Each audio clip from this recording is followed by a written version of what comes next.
अभी मैं इतिहास में टीचर हूँ गवर्नमेंट इंटर कॉलेज में। गोपेश्वर? नहीं, गोपेश्वर नहीं, आदि बद्री के नज़दीक देवलकोट पड़ता है। अच्छा। और मेरे साथ संस्कृत के लेक्चरर हैं अच्छा अच्छा अच्छा। तो हम अपने बच्चों को इस तरीके से रूबरू कराते हैं। हाँ। तो आप एक महान हस्ती हैं, देश दुनिया में अपने भारत का नाम बढ़ेगी। जी जी। तो थोड़ा सा मैं अपने बच्चों को, क्योंकि मैं अपने बच्चों को ये चीज़ दिखाऊंगा, आपके बारे में दिखाऊंगा कि मेरी मुलाकात एक ऐसे शख्सियत से हुई है जो हाँ, बच्चे लोगों को, खासकर हमारे पहाड़ी बच्चों को समझना चाहिए कि अगर मेहनत करें, अपना ईमानदारी से जो भी टास्क लेते हैं उसको अपना 100% दें, तो कोई बात नहीं। हम देश के या गांव के किसी भी कोने में रहें, अगर हम जिंदगी में लक्ष्य बनाते हैं, मेहनत करते हैं, ईमानदारी से करते हैं, तो ऐसी कोई बात नहीं है कि हम ये उपलब्धि से हम अलग हैं। हम बहुत कुछ कर सकते हैं, अपनी एक पहचान बना सकते हैं। ये तो बच्चों को जरूर सीखना ही चाहिए कि मेहनत तो आप लोगों को जैसा इतिहास है उसको पढ़ के हमारे जो आने वाली जो पीढ़ियां हैं वो बहुत ज़्यादा प्रेरणादायक, उनको प्रेरणा मिलती है। और हमारे पास जैसे गढ़वाल के रिसोर्स हमारे पास, खासकर ऐसे घर से, एक गरीब घर से जहाँ हमने जंगलों में घास काटे हैं, लकड़ी काटे हैं, और तब साथ में एक सपना भी देखा है। तब तो लड़कियों की पढ़ाई के लिए कुछ था ही नहीं, लेकिन मेरा एवरेज पहला वही था कि मैं हायर एजुकेशन बहुत जरूरी है। महिलाओं की जो दशा देखती थी ना, गांव में नहीं, जो सवेरे से शाम तक खेतों में लगे रहते हैं और कुछ अपना कोई केयर नहीं है, तो मुझे लगता था कि अगर इन सब से अभाव से बाहर निकलना है तो एजुकेशन पहला स्टेप है। और वो मेरा पहला एवरेज था। और उसके लिए घर वाले तो, भाइयों को तो हर तरह से छूट होती थी, लेकिन घर की हालत भी इतनी नहीं थी कि लड़कियों को पढ़ाया जाए, और सोच भी नहीं थी कि लड़कियों को क्यों पढ़ाना है, ऐसे भी सोचते हैं। बिल्कुल सत्य। लेकिन वो मेरा इतना डिटर्मिनेशन था, मैंने कहा ठीक है, मैं घास काटूंगी, लकड़ी काटूंगी, जो भी करूंगी सब करूंगी।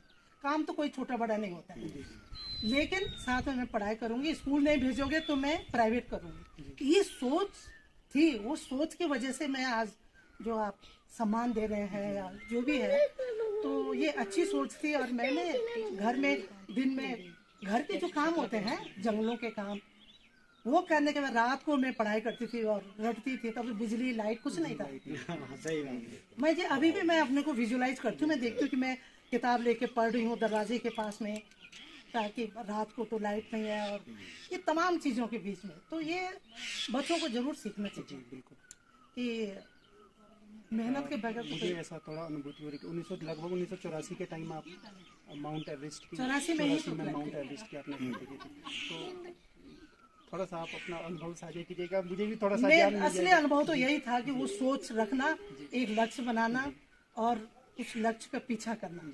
और जबकि उस समय ऐसी कोई सोच नहीं थी, ऐसी कोई जागरूकता नहीं थी। और पर्वतारोहण के विषय में हम तो रोज ही पर्वतारोहण करते थे कि रोज जंगलों में जाओ, घास काटे, है ना, ये तो सब करते थे। लेकिन उस सोच से बाहर निकल के अपने लक्ष्य को ये करना, हाँ, लक्ष्य के पीछे भागना, ये बहुत बड़ी बात है। क्योंकि उसमें गांव में तो ये मजाक जैसे ही होता था। जब मैंने MA BEd किया, मैंने MA संस्कृत में किया। अच्छा, थैंक यू। तो फिर उसके बाद BEd किया। तब तो लड़कियों के लिए सिर्फ टीचिंग जॉब या डॉक्टर या बस, हाँ, यही होता था। तो टीचिंग में मेरा उतना मन नहीं था। मैंने सोचा मुझे एक ही जगह में पढ़ाई करना पड़ेगा, ये करना पड़ेगा। मुझे घूमने का शौक शुरू से ही था। तो फिर मैंने, लेकिन BEd में हो गया, अच्छे मतलब सेलेक्ट हो गया हम लोग। तो मैंने BEd किया और उसके बाद फिर 1 साल घर में थी। और तब माउंटेनियरिंग के विषय में किसी ने मुझे मोटिवेट किया, मुझे बताया कि जो पढ़े लिखे लोग हैं वो ज़्यादा अच्छे समझ सकते हैं एक पहाड़ चढ़ने के दौरान हम क्या क्या सीखते हैं, कितना कुछ सीखते हैं हम अपने विषय में, अपना क्षमता के विषय में, अपना डिटर्मिनेशन के विषय में, अपना साहस के विषय में। और प्रकृति के सामने हम कितने कुछ भी नहीं है, किसी का अहम है, अहंकार है, वो सब खत्म हो जाता है इन पहाड़ों के सामने। जब हम जाते हैं ना, तो जान हथेली में लेके जाते हैं, तो उसका क्या अहंकार होगा। तो ये उन्होंने बताया कि हम बहुत कुछ सीखते हैं, और तो क्यों नहीं तुम करो, माउंटेनियरिंग करना चाहिए, तुम घर में बैठी हो, जॉब का इंतजार कर रही हो। तो ये चीज़ जब उन्होंने बताया, वो माउंटेनियर थे, बहुत ही ग्रेट माउंटेनियर, NIM में प्रिंसिपल थे, कर्नल प्रेमचंद। उन्होंने जब बताया तो उसके बाद फिर मैंने अप्लाई किया और फिर मैंने बेसिक कोर्स किया। और हम पहाड़ी लोग रोजमर्रा जो लोगों ने मेहनत किया है, घास लकड़ी रोज जो दिनचर्या जिनका रहा है, 5 किलोमीटर रोज स्कूल जाना बस्ते के साथ में, फिर आना, फिर सारा घर काम करना, हम लोग तो इतने अच्छे स्पोर्ट्स या कहीं भी एक्सेल कर सकते हैं। तो फिर मैंने माउंटेनियरिंग में बहुत अच्छे से किया with A grade and noticeable performance, वो किया। और मुझे नहीं पता था कि ये रास्ता एवरेस्ट की तरफ जा रहा है। तो तभी पता मुझे कुछ दिन बाद मुझे एक चिट्ठी मिली इंडियन माउंटेनियरिंग फाउंडेशन, जो कि इंडिया का एपेक्स माउंटेनियरिंग बॉडी है। वहाँ से एक चिट्ठी मिला कि तुम्हारा सिलेक्शन प्री एवरेस्ट सिलेक्शन के लिए हुआ है। और तब मुझे पता चला कि एवरेस्ट की तैयारी कुछ हो रही है, और मैं तो जस्ट ABCD सीख रही हूँ अभी फॉर्मल माउंटेनियरिंग का। तो मैंने तो उसका जवाब ही नहीं दिया, मुझे जवाब देना था, उसका विलिंगनेस भेजना था, मैंने भेजा नहीं। मैंने कहा कैसे मैं एवरेस्ट के विषय में सोच सकती हूँ। तो लेकिन लकीली फिर रिमाइंडर आया, तब मैं अपने जो प्रशिक्षक थे, मेरे इंस्ट्रक्टर थे, उनके पास गई और उन्होंने बोला अरे तुम तो एक पहाड़ के कोने में हो, तुमको इसका कुछ नॉलेज ही नहीं है। अगर कोई प्लेन्स की या वहाँ की लड़की होती तो वो तो एक ऐसी मौका, देश की एक टीम बन रही है और उसमें तुमको एक सिलेक्शन टीम में भेजा है। तो तब मैंने वो जो भेज दिया ना, वो विलिंगनेस उनके सामने मैंने लिख के भेज दिया कि हाँ, जब एक बार हाँ बोला तो कभी मुड़ के पीछे नहीं देखा। बहुत मेहनती थी, बहुत मेहनती। और तब तो मैं जो जंगल में जाती थी, उसके बाद में और जाने लगी, क्योंकि लक्ष्य था एवरेस्ट। तो मैं और मुश्किल से मुश्किल पहाड़ी इलाके में जा रही हूँ, कुछ कर रही हूँ। रोज मेरे पिताजी पत्थर तोलते थे मेरे बैग में। मैं ऐसे पहाड़ी देवी की मंदिर है ऊपर, रेणुका देवी की, तो मैं उधर जाती थी और पत्थर छोड़ करके वापसी में घास लकड़ी लेके आते, ताकि घर वाले ये नहीं सोचे कि ये तो समय की बर्बादी कर रही है। उनकी प्रायोरिटी ये नहीं थी कि एवरेज चढ़े या कुछ करेगा, उनका प्रायोरिटी है घर का कामकाज होना चाहिए, या फिर अपने पैर पे खड़ी हो जाए, पैसे कुछ कमाए, घर के हालात को। उनकी तो इतनी थी कि एवरेज चढ़ के क्या होगा मालूम ही नहीं था, लेकिन मेरा डिटर्मिनेशन बहुत था। तो माँ अक्सर बोलती थी कि लोग क्या बोल रहे होंगे, इतना पढ़ाया लिखा है तो पहली MA BEd गाँव में भी और अगल बगल के गाँव में भी, और उसके बाद क्या कर रही है, ऐसे पत्थर लेके जा रही है और घास लकड़ी लेके आ रही है, तो हम करेंगे। लेकिन मैं तो ट्रस्ट में मस नहीं, बस कई लोग होते हैं वो गिव अप कर देते हैं, लेकिन मैंने कभी गिव अप नहीं किया। और माँ को मैं यही बोलती थी कि ये जो मेरा लक्ष्य जो बनाया है, ये सबकी समझ में नहीं आने वाली है। उस टाइम पर तो कहाँ जागरूकता, कुछ हो जाएगा तो फिर लोग समझेंगे मैं ये क्यों कर रही थी। तो एक मजाक जैसा होता गांव में कि अरे घास लकड़ी तो रोज ही काट रहे हैं, अब ये ऐसे करके एवरेज चढ़ के क्या होगा, ऐसे ही बोलते थे पहाड़ चढ़ के क्या होगा। तो वो सबसे ज्यादा मुश्किल था, वो जो ऐसी सोच थी लोगों की, उससे तुम निकल करके अडिग रहो अपने लक्ष्य के लिए, वो बहुत बड़ी बात जैसे है। हमारे यहाँ माउंटेनिंग का बहुत ज़्यादा स्कोप है, पहाड़ी लोग हैं हम, तो मुझे ऐसा लगता है कि आप लोगों से प्रेरणा लेके हमारी जो बच्चियां हैं, जो हमारी बालिकाएं हैं, जो हमारे बच्चे हैं, वो जरूर इस क्षेत्र में काम करेंगे। और मैं अभी ऐसा फील कर रहा हूँ, आपकी जो पर्सनालिटी, आपके सामने मेरे पास शब्द ही नहीं, और मुझे ऐसा लग रहा है कि मैं अब आपसे क्या पूछूं, क्योंकि मैंने आपको तो पढ़ा है, तो उसके बाद मेरे को ऐसा लग रहा है कि मैं अब क्या पूछूं, मेरे पास शब्द ही नहीं है। मैं सच बताऊं, मेरे पास शब्द नहीं है आपसे क्या पहाड़ी पूछूं। बच्चे लोग और जो भी है बहुत कर्मठ है, बहुत ये है। मैं जहाँ तक माउंटेनियरिंग के क्षेत्र में बोलती हूँ, जिन्होंने भी माउंटेनियरिंग किया है वो आज कोई भी बेरोजगार नहीं है, क्योंकि इतने लोग आ रहे हैं पहाड़ों की तरफ, टूरिज्म, एडवेंचर टूरिज्म, ये सब में इतने लोगों के पास इतने जो पैसे हैं लोग लगा रहे हैं अपने हेल्थ के लिए और ये सब कुछ देखने के लिए। तो उसमें बहुत ज़रूरत है कि हमारी एक्सपीरियंस, अगर हमारे पहाड़ी बच्चे हैं, पढ़े लिखे भी हैं और ये सब का एक्सपीरियंस है, जो लोगों को बता सकें यहाँ के फ्लोरा फोना, यहाँ हमारे तीर्थाटन, हमारे इतने कुछ धरोहर है। तो मैंने जो देख रही हूँ उत्तरकाशी में, सबको बोलती हूँ कि जिन्होंने माउंटेनियरिंग किया है वो लोग बेरोजगार नहीं है। दूसरे लोग भले कुछ कुछ करके बेरोजगार हैं बहुत, जिन्होंने कहा कि सिर्फ पढ़ाई, एक ही लाइन पकड़ा, सिर्फ पढ़ाई करना है, उनके लिए ज़्यादा मुश्किल है। तो पहाड़ी बच्चों को तो जरूर निकलना चाहिए, स्पोर्ट्स में हो या एडवेंचर टूरिज्म में है, तो बहुत अपार। एज ए गाइड भी काम कर सकता हूँ। यहाँ पे बच्चे हैं काफी और कर्मठ ये बच्चे हैं। पैसे कमाने के अलावा लोगों से इंटरेक्शन होता है, क्योंकि पहाड़ जो चढ़ने आते हैं वो सब बहुत पढ़े लिखे होते हैं या विदेशी लोग आते हैं, तो उनके साथ में इंटरेक्शन करके भी इतना कुछ लर्निंग होती है। बिल्कुल बिल्कुल। अपने घर में बैठे हमको नीचे जाने की जरूरत नहीं है, अपने इलाके में लोग आ रहे हैं, उनसे जो इंटरेक्शन, उनसे जो लर्निंग होती है, बहुत ही स्मार्टनेस लोगों में आया है, बहुत सत्यवाद। हाँ बहुत ज्यादा चला रहे कहाँ पे नहीं है अभी तो। मेन चीज़ है कि उनके लिए ना प्रेरणादायक होनी चाहिए। अब हमारे जो पूर्वज लोग हैं, अगर प्रेरणादायक अगर ऐसे मिल जाते हैं तो स्वाभाविक आने वाली पीढ़ी को ऐसा लगता है कि जब उन्होंने किया तो हम क्यों नहीं कर हाँ, सकते। और ये चीज हमारे टाइम पर थोड़ा सा मुश्किल था कि हम रोल मॉडल किसको देखें।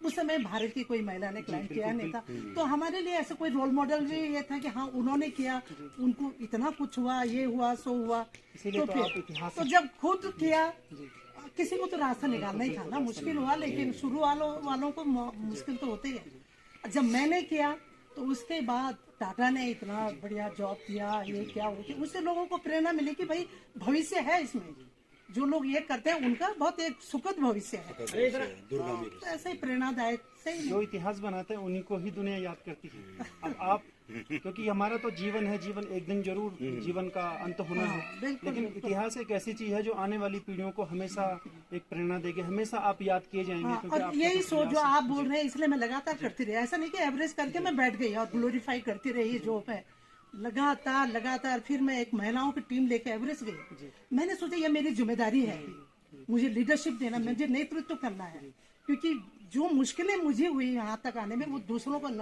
हो। उसके लिए मैंने बहुत सारी महिलाओं को, बहुत सारी लड़कियों को टाइम टू टाइम लीड किया। और लगातार अभी मैंने पिछले साल 50 साल से ऊपर की महिलाओं की एक टीम हमने शुरू किया था अरुणाचल के बॉर्डर से, और पूरा फिर यहीं से गए हम चोपता से होकर के और कुआरी एंड ऑल, पूरा लगभग 5 महीने। और कारगिल में जो कारगिल विजय दिवस है वहाँ पर हमारा समापन हुआ था वो यात्रा का। और कहते हैं 50 साल से ऊपर की, 60 साल से ऊपर, 68 साल की महिलाएं पूरे पैदल चलती थी।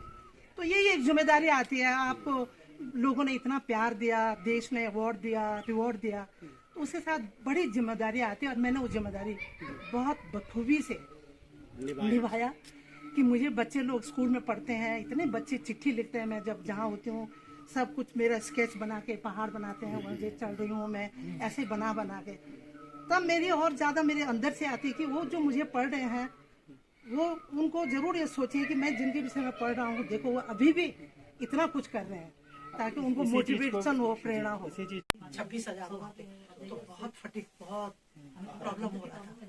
तो तभी मैंने देखा एक हमारा साथी, एक मेल मेंबर मेरे लिए ऑक्सीजन सिलेंडर लेके आया, और जब मैंने वो सिलेंडर लगाया, मास्क लगाया, तो बहुत स्ट्रेंथ, बहुत ही एनर्जी मिलती है बिल्कुल। तो तब उस किसी वजह से सबको लौटना पड़ा, कई कुछ हालात होती वहाँ पे। तो नेक्स्ट टाइम जब मैं जा रही थी तो मैं ऑक्सीजन के साथ जा रही थी, तो मैं टाइमली उस कैंप में पहुंच गई थी। तो देखा मेरे साथी लोग नहीं आए, बहुत स्लो हैं वो लोग, उनके पास हैवी सामान है। तो मैंने सोचा मुझे किसी ने मदद किया, मुझे भी तो मदद करना चाहिए। ये सोच मैं सोचूं ना, ये सोच बहुत बड़ी बात होती है। नहीं तो वहाँ पे थके होते मैं पहुंच गया तो चलो अब और पहुंचते रहेंगे, लेकिन मैंने याद किया कि किसी ने मुझे भी एक दिन मदद किया था। और मैं वहाँ पे जूस वगैरह थर्मस में डाल के गर्म करके नीचे उतरने लगी। और वहाँ पे उतरना वाकई में एक मौत को बुलावा देना जैसा होता है उस हाइट में। तो मैं जैसे नीचे उतरी तो 2-3 क्लाइंबर आ गए थे मेल, तो वो लोग तो गए नहीं किसी को मदद करने, मैं गई।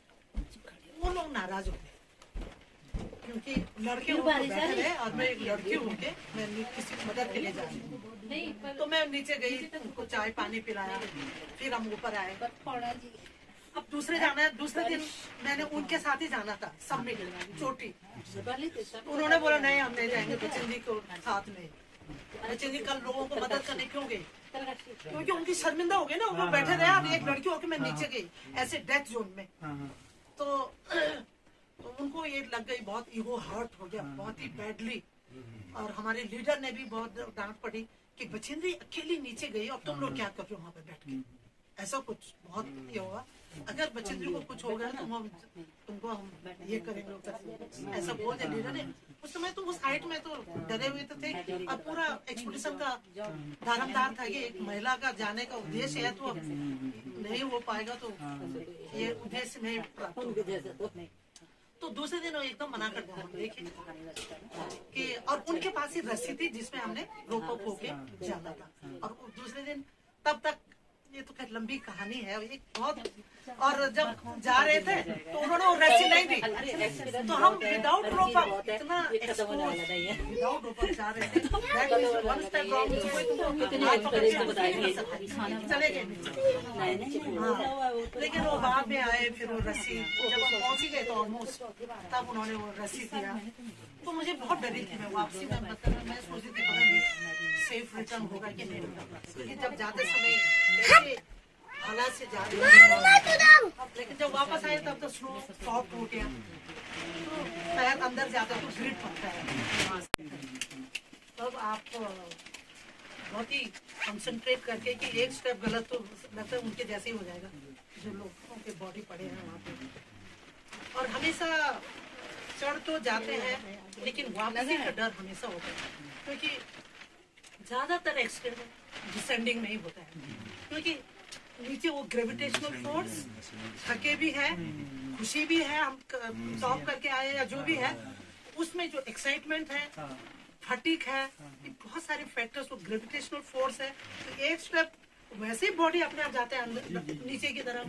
बहुत जोर की आवाज सुनाई दी और नींद में थे, तो मैंने सोचा शायद ऑक्सीजन सिलेंडर्स भी रखे होते हैं बाहर, शायद वो फट गया होगा, लेकिन तभी लगा वो भारी चीज के नीचे में दब गई। और तब महसूस हुआ जब मैं अपने जगह से हिल भी नहीं पा रही थी, कि तब वो ये लगा कि अरे ये तो मैं तो बर्फ के नीचे दब गई हूँ, ये ऊपर से आया है। तब सच्ची में तब ऐसे लग रहा था ये कैसी मौत है, जब मुझे खुद पता चल रहा है कि मुझे मरना है, तो कोई आशा उम्मीद नहीं थी कि यहाँ से बच के निकलेंगे।